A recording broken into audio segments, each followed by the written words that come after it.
aussi avoir des doutes ou certaines réserves, ça on peut tout à fait l'entendre, mais est-ce qu'en employant de tels propos, vous n'avez pas quand même conscience que vous pouvez quand même choquer ?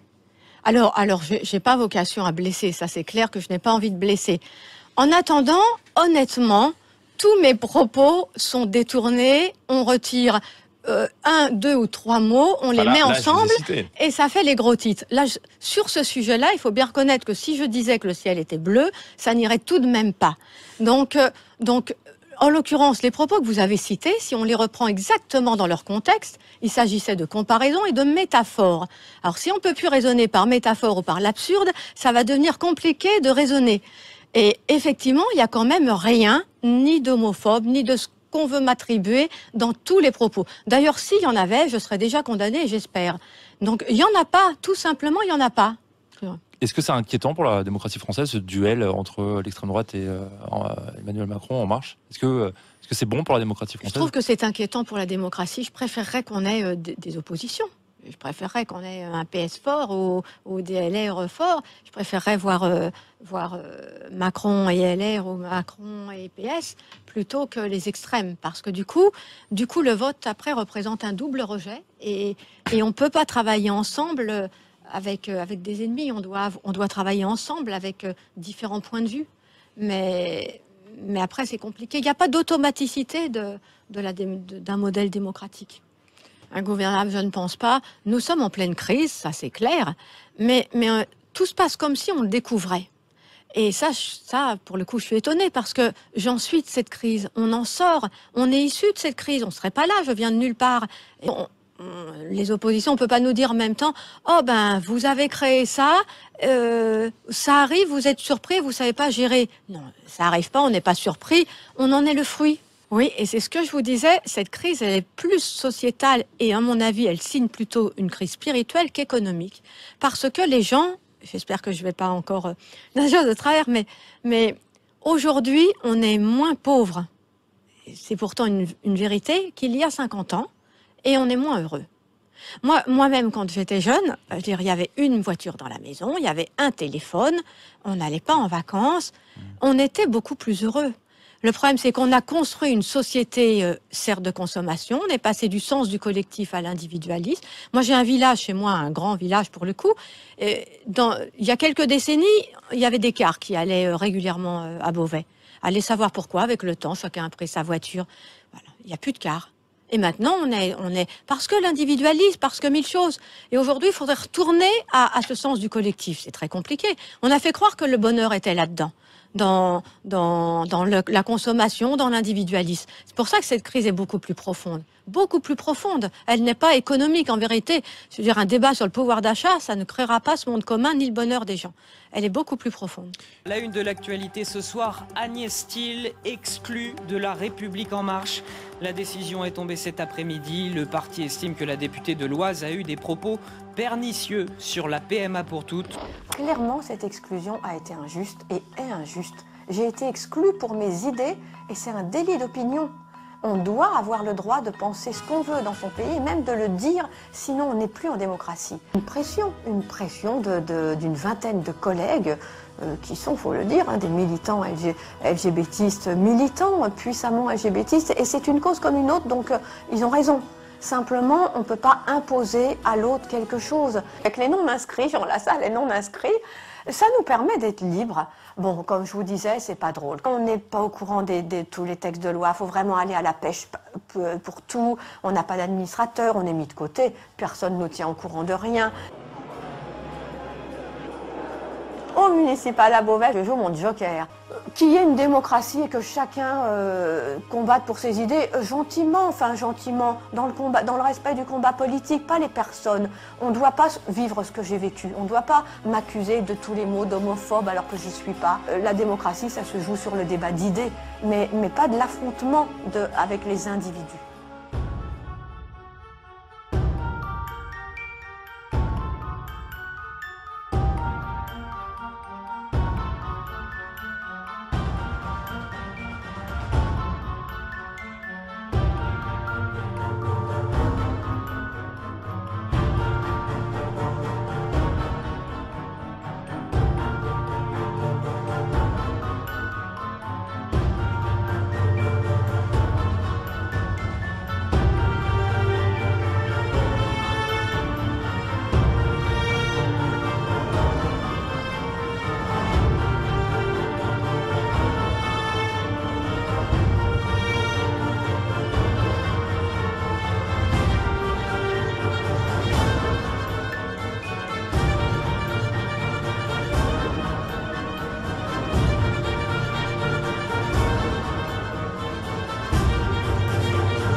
Madame la Ministre, Monsieur le rapporteur, Mesdames et Messieurs les députés, mes chers collègues, nous y voilà.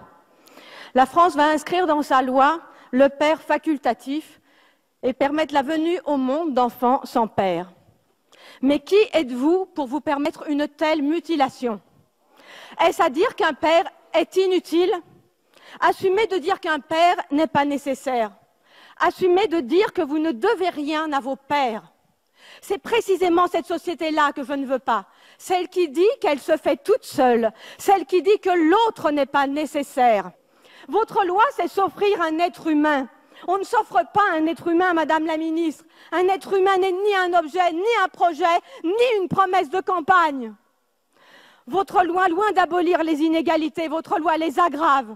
Votre loi soulève des questions de marchandisation du vivant, d'eugénisme, de sélection, le dévoiement du sens de la médecine et la voie du design de l'enfant parfait comme nous le voulons que vous déverrouilliez. Au-delà des bornes, il n'y a plus de bornes. Ce n'est pas le droit qui refuse un enfant à ses femmes, c'est la biologie. Il n'y a ni discrimination, ni inégalité, et vous le savez très bien. L'affirmer à longueur de médias, c'est mentir et manipuler l'opinion. La liberté si fièrement revendiquée n'est qu'une liberté de consommateur. Des Français accèdent au hard discount reproductif qu'il faudra reconnaître en France.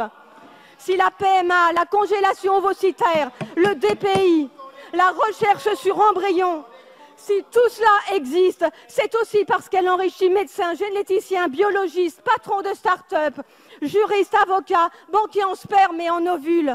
Et vous faites semblant de ne pas le voir. Aider l'autre, voyez-vous, et vous le savez, c'est l'aider à accompagner ses limites. Se juge par le sort auquel nous exposons nos enfants. Aujourd'hui, 4 adolescents sur 5 ont accès ou sont inscrits sur les réseaux sociaux.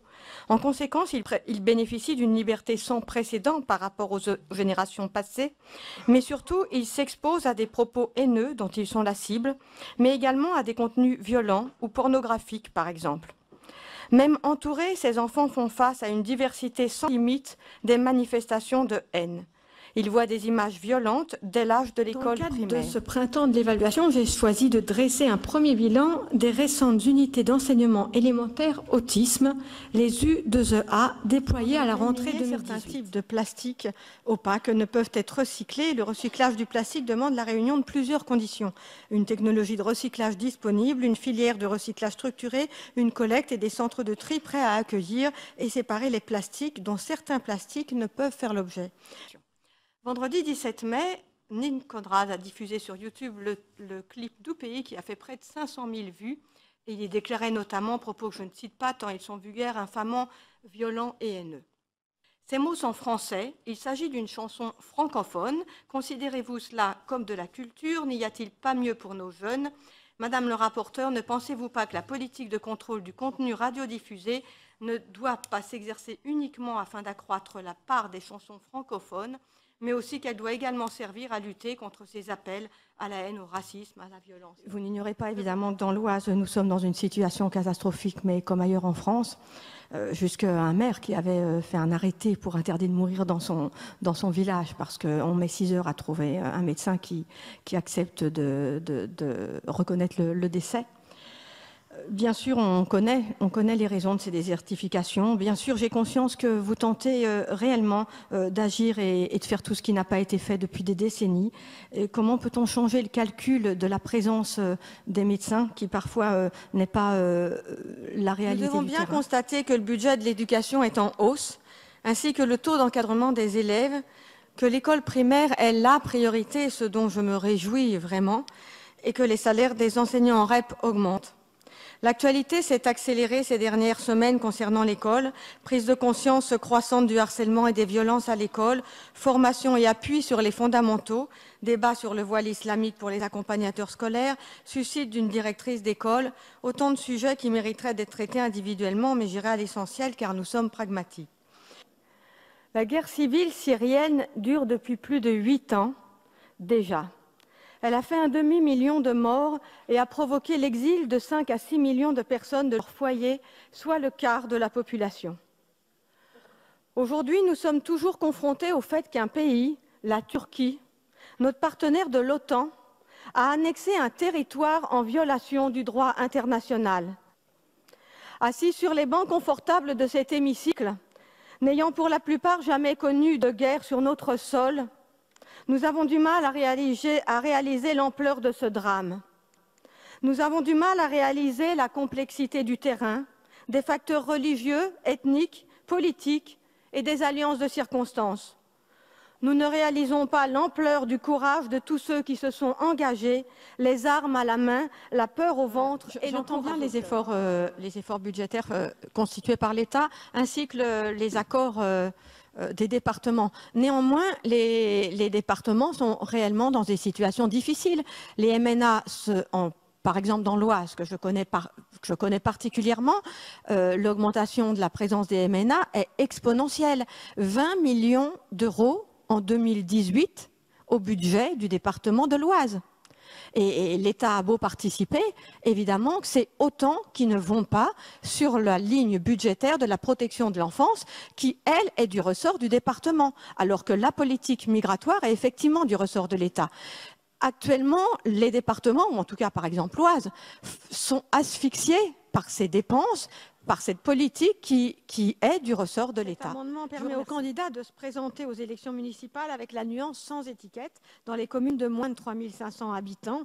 Aux précédentes élections municipales, un certain nombre de candidats se sont vus attribuer par l'administration une nuance politique ne reflétant pas le caractère neutre ou transpartisan de leur liste. La majorité de Français veulent une reconstruction à l'identique de la cathédrale. Je sais bien que vous avez évité le sujet en parlant de pirouette ou de sagesse.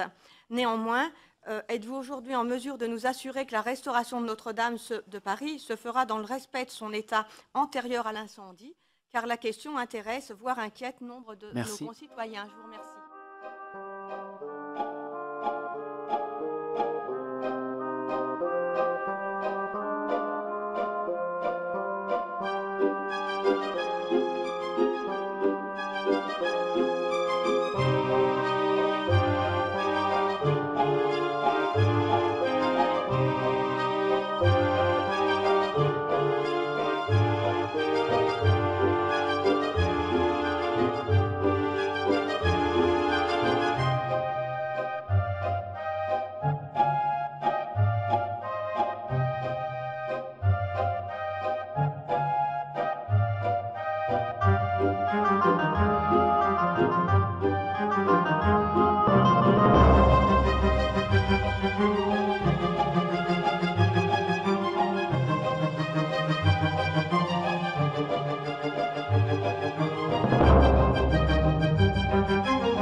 Le débat se pose-t-il réellement sur l'âge pivot ou plutôt sur qui pourra ou ne pourra pas travailler jusque-là, c'est-à-dire la pénibilité? Entendre les craintes, oui. Depuis un mois pourtant, nous assistons à des revirements et à des concessions. Régimes spéciaux, autonomes, spécifiques. Nous sommes bien loin du rapport de Levoy. Tous ces points n'avaient-ils pas été appréhendés? Les problèmes clairement identifiés, le financement réfléchi et évalué en amont? Combien coûteront l'extension de la pénibilité, l'extension des fins de carrière, les régimes particuliers, la nécessaire revalorisation des salaires des enseignants? Quel sera le coût? Des discussions et négociations n'avaient donc pas été entamées? Quid des régimes autonomes des avocats et des professions libérales en grève glissante depuis ce week-end?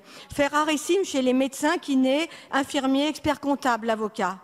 Cette grève longue et dure endette encore la RATP et la SNCF, met mal à l'aise l'économie, les salariés, les petites entreprises, les commerçants et nuit à la solidarité entre les Français qui finiront par être en conflit les uns contre les autres. N'est-il pas temps pour tous de faire preuve de bon sens? C'est ce qu'on attend d'un projet de loi certainement mal communiqué. L'universalité était dans le programme En Marche, mais pas le détail concret ni les conséquences pour chacun.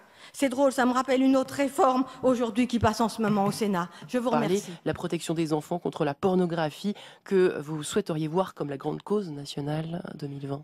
Exactement. Et c'est une affaire de santé publique à l'heure qu'il est. Je me réjouis d'ailleurs que le président de la République ait fait des annonces en ce sens.